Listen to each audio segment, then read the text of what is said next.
I have seen a lot of reporters use this, okay? They will go, yes. Okay. And I've screenshotted every single time I've seen it. They'll go into Facebook groups, specifically within like a community, if there's a story they're working on, and they'll say, by the way, is there any business related to X, Y, and Z who wants to talk about X, Y, and Z? Hey everyone, welcome to the SOB Marketing Podcast, where we celebrate the SOB that you are, and if you haven't figured it out yet, we mean small-owned business. We don't mean SOB. Listen, we know that as a small business owner, you are working hard on the daily to keep your business fully operational while trying to promote it. And while some days it may feel like the business is owning you, if we're being honest with each other, I bet you would admit that you wouldn't give up the insanity for anything. Our commitment here at the SOB Marketing Podcast is to give you the real talk, what works when it comes to advertising, marketing, promoting your business, and then what doesn't really work. And Chelsea and I promise to always keep the conversation real.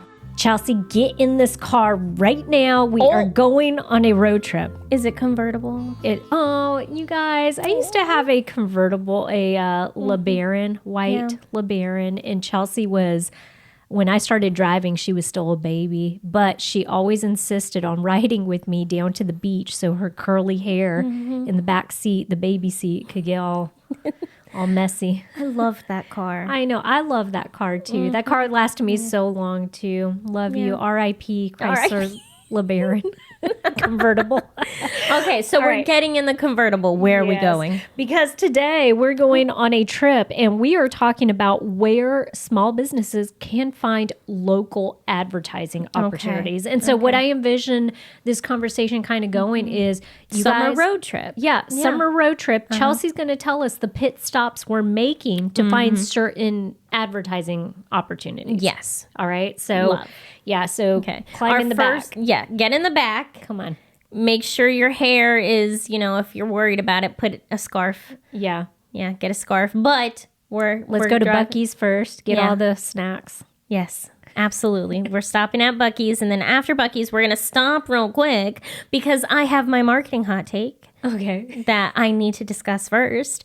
And that is, Vivian, traditional marketing is not dead.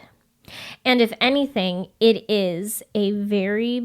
they are very beneficial strategies when it comes to local advertising.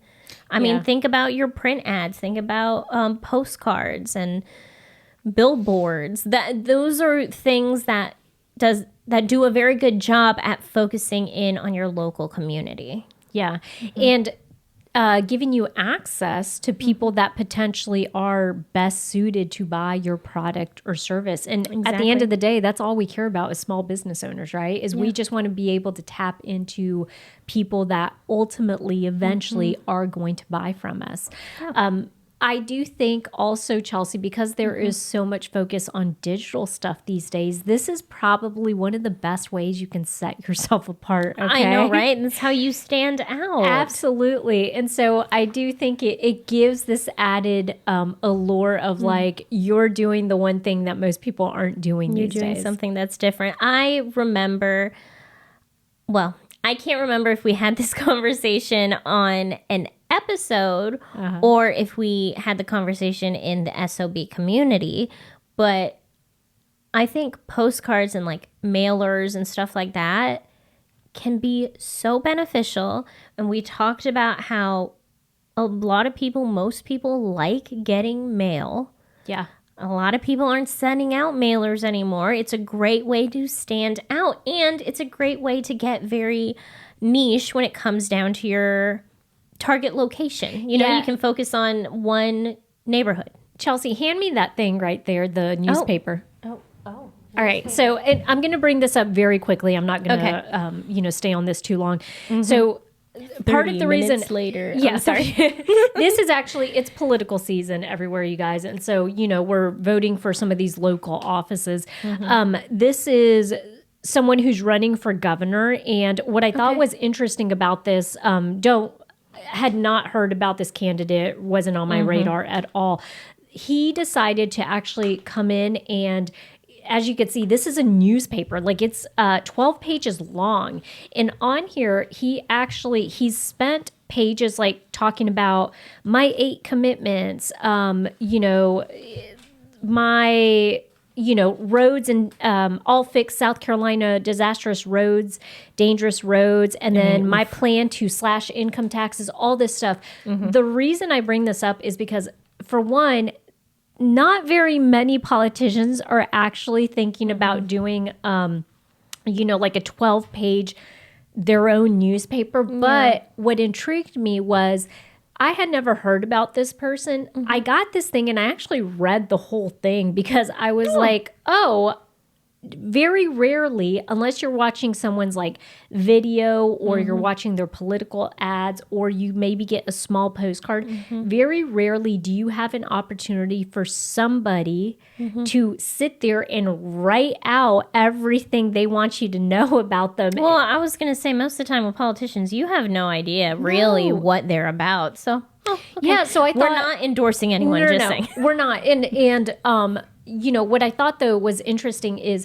as a small business owner, I thought this is actually a pretty good marketing, campaign in the sense that he's like, where else can I have a platform? I'll make my own platform. And that platform is going to be a direct mail piece that I send to people, and it gives me enough space. It could be as big as I want. Now, he paid for every bit of that, but to your point, it's not a quick 20-second ad that I really am just left with, just knowing it's a political ad and I can get some. And see, this is different. All political ads to me sound exactly the same. Yeah.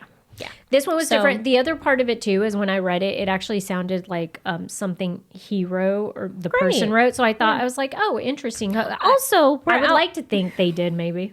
Who knows? Also, we're out in the country. I think that was very spot effective. On, community based, right? Community based, spot on, effective. Yeah. Okay. So interesting. Now, sorry, I took us down, but all that to just reiterate what you were sharing, saying, which is traditional advertising, traditional marketing, not dead, very effective. Yes, for local advertising. Absolutely. Now, Vivian, we're back in the car. Okay, we're driving. We have our first pit stop. Okay, was that good? That was good. Yeah. Okay, thank you. So we're missed the exit. Y'all, we did miss the exit one time in Tampa, and literally I had to go 20 minutes over a bridge and then back. Go over the bridge and then back around the bridge. It was fun. Beautiful view. It was beautiful. The problem with, I don't want to say like Hispanic people, but in my opinion, in what I've experienced, we kind of, when it comes to giving people directions, here, let me rephrase this. When I am giving people directions and I'm sitting in the passenger seat, I talk. And then I go, oh. You should have been over there. You were supposed to be over there. What are you doing? Yeah, I don't know. I think we're kind of good at giving directions, maybe. Maybe Vivian is. I am not. If you want to get somewhere, don't ask me.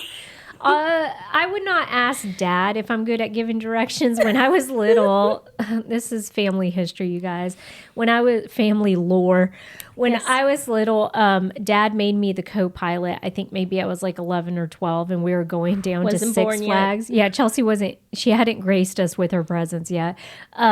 We were going down to Six Flags in Dallas, and we went right past an exit we were supposed to get off on. This was before GPS and all that stuff, and I just remember Dad was not pleased. Not pleased. So. Yeah. Okay. So we've pulled off our first stop. We're at the local Chamber of Commerce. Yeah. Now, a big part of local advertising is partnerships. Right? It's partnering with other small businesses in your community. Where do we find these other small businesses? I mean, you can also just walk around and show up. But preferably, you can join your local Chamber of Commerce. It's a great place to network. Remember, we asked you guys to at least go to 2 networking events a year. But I also want to say that your local chamber also probably has some pretty good connections when it comes to advertising in the community. They probably know all the good like print shops, or they know who to reach out to if you're interested in that billboard over there, stuff like that. Go ahead and try to consume all of that knowledge.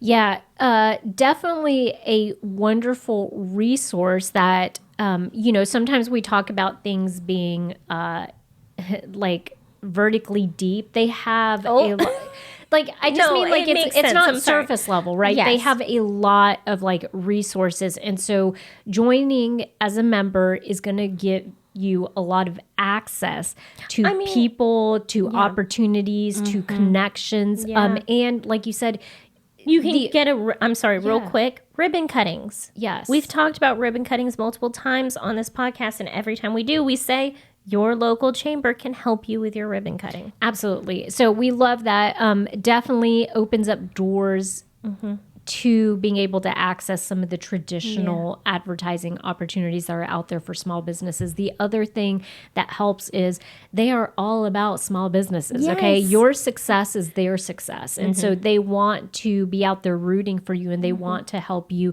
with whatever initiative that you have. So great one. The other thing is, I know we're not talking specifically about the opportunities that are within there, but you guys, a lot of times they're attached to, they also handle the visitor centers. Yeah. They do the local community guides. They send out, emails to their members. So when we talk about being able to access groups of people, this is the place to be. So I love that this is our first stop on the trip, because Chelsea, I think as far as bang for your buck, you're going to get a lot of it. Yeah. I'm glad you brought up we're detouring. We're already detouring. I'm glad you brought up guides. This was something that I was debating on talking about in this episode. Ultimately, I decided against it just because of the way that we're having this conversation. But I don't want you guys to forget about guides when it comes to local advertising. Yeah. So like, if you can get into the visitor centers guide, or maybe there's a best places to eat in downtown Charleston. Right. I know in Columbia, they have Experience Columbia online, which is like a directory, and it also is a guide, and it tells you like, here are all the businesses in this part of Columbia, and here are all the getting in something like that, definitely helpful. Also, relocation. I know some communities are experiencing a lot of growth. And if you're looking to, if you're a dentist, if you're a physician, if you're a, any type of service, a vet, right, that most people need to establish early on when they're moving, within the first like 3 to 6 months that they move to an area. If they're responsible adults. If they're responsible adults, then you may want to tap into that. And so these relocation guides are also super helpful. So plenty of opportunity out there, like Chelsea said. Chelsea, okay, so we back in the car? Yeah, we're back in the car. Okay. We're back in the car. That one wasn't as good. Let me try again. I think something's wrong with our car. Okay. I think there's something wrong with our car. Yeah, it's because I'm trying to make the noise for it. Vivian, what's our next stop? Okay, the next stop is going to be print and local media. And so, because traditional advertising is such a powerful tool, we want you to reach out to your local magazines, your local radio stations. Now, remember, you guys, their opportunities may look a little different now in 2026 than they did back in 1996, simply because technology has changed. But that doesn't mean that they aren't paying attention and trying to tap into, your local audience. So, Vivian. Let's not forget also, when it comes to print and local media, press releases. Yes. You don't necessarily have to pay for these advertising opportunities if you write a good enough story. That's right. If you have something going on and you send it to a reporter, they'll probably pick it up. Yeah, I do love this part, Chelsea, because this has been on the up and up. And listen, there was one stop that I'm going to add. Okay, so this is a surprise stop. Chelsea doesn't know about it. We didn't even get back in the car. Get back in the car. Okay. Okay. We are at our surprise stop, which is Facebook groups. This kind of ties into what you just mentioned about the print and the press releases. Okay. If you guys, there sometimes can be really great opportunities in these Facebook groups. I have seen so many people go to them. Most of them, they're local, they're community based, but they will use it as a way to reach out to people to partner, right? Kind of like your chamber a little bit, but a little more localized. The other part of it too is I have seen a lot of reporters use this, okay? They will go, yes. Okay. And I've screenshotted every single time I've seen it. They'll go into Facebook groups specifically within like a community if there's a story they're working on, and they'll say, by the way, is there any business related to X, Y, and Z who wants to talk about X, Y, and Z? Okay. And so I do think Facebook groups can serve as a really good place to connect and to find, a local audience base to tap into. Love that. I'm so glad that you brought that. That, as someone who doesn't use Facebook that much, I didn't realize I was missing out on these opportunities. Yes, Great. absolutely. This episode of the SOB Marketing Podcast is brought to you by the SOB community. If you're a small business owner that is neglecting your marketing and you feel like you've wasted money and time on marketing help that didn't deliver, or if you're just craving support from people who actually get what it's like to run and promote a small business, then our membership community is for you. Visit school.com/SOB to sign up today to get instant access and weekly support. That's SKOOL.com/SOB.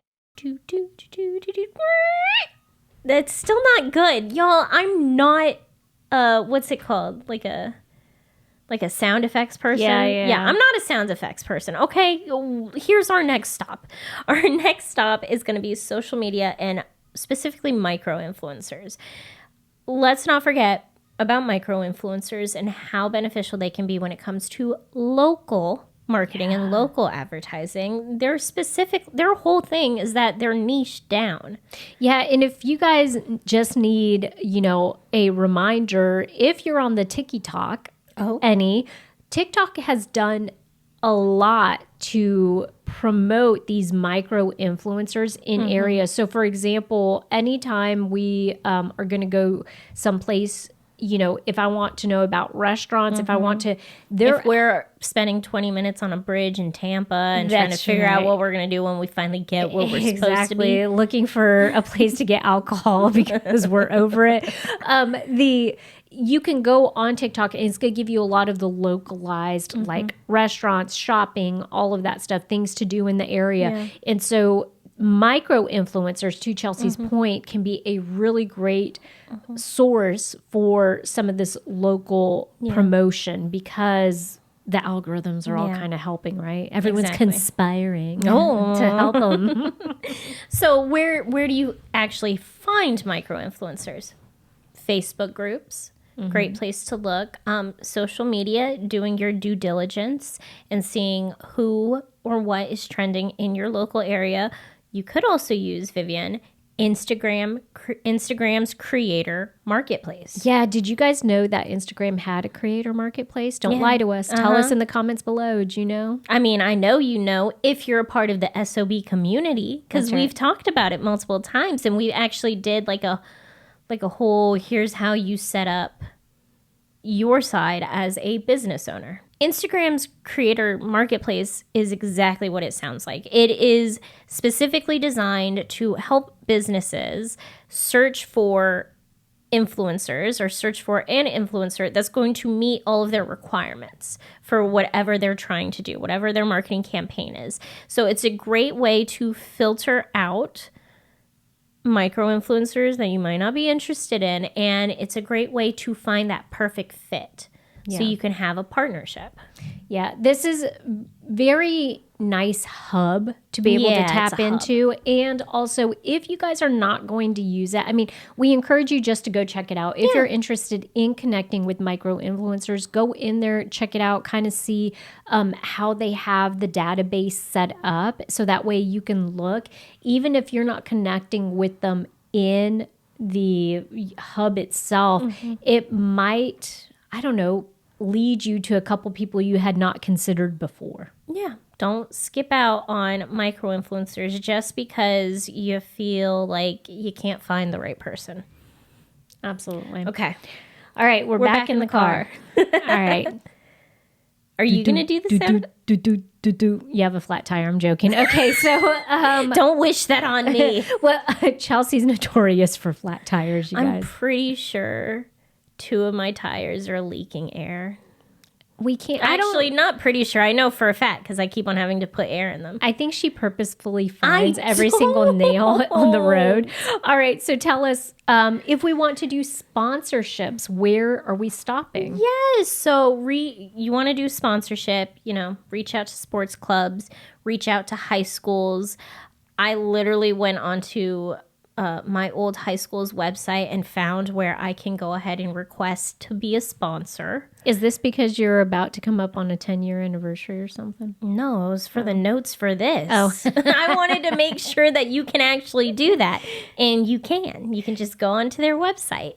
Don't forget, you can also do this, towns do it. Yes. So like the town of Mount Pleasant, the city of Charleston, you can find opportunities to do sponsorships there. So look at your local municipalities. Oh, look at you, big word. You don't forget about events. You can sponsor an event. So just reach out to the event organizer.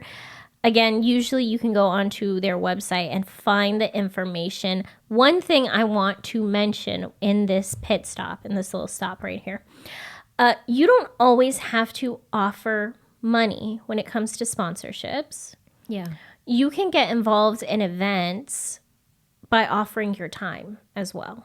Volunteering or in-kind donations. There are a lot of times that you can, donate, whether it be food or perhaps T-shirts. If you're a print company, you could do their promotional items. If you're a florist, for a lot of these like legislative luncheons or events like that, so people need floral arrangement, centerpieces. You can do in-kind donations of that sort, and you negotiate. You say, hey, more than happy to donate the flowers if you're willing to put me in as a sponsor. Yeah, on all the signage. Yes. So don't forget about that side of sponsorships. That's right.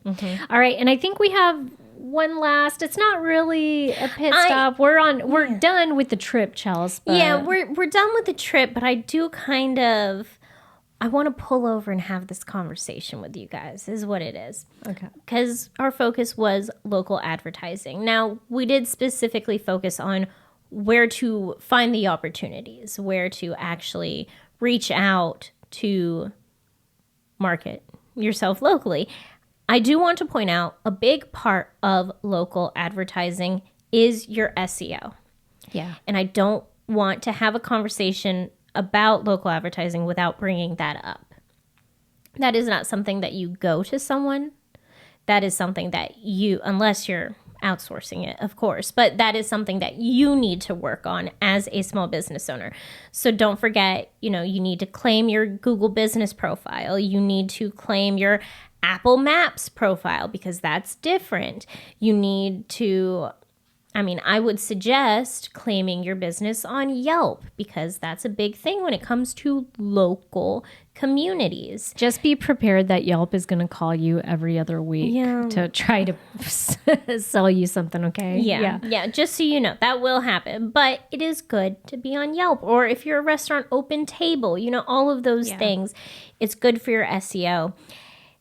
Also, if you have already claimed all these things, don't forget to make sure they're up to date. That is a big part of SEO, and that is not something that I want you guys to forget about because, there's no one there with you having the conversation. Yeah.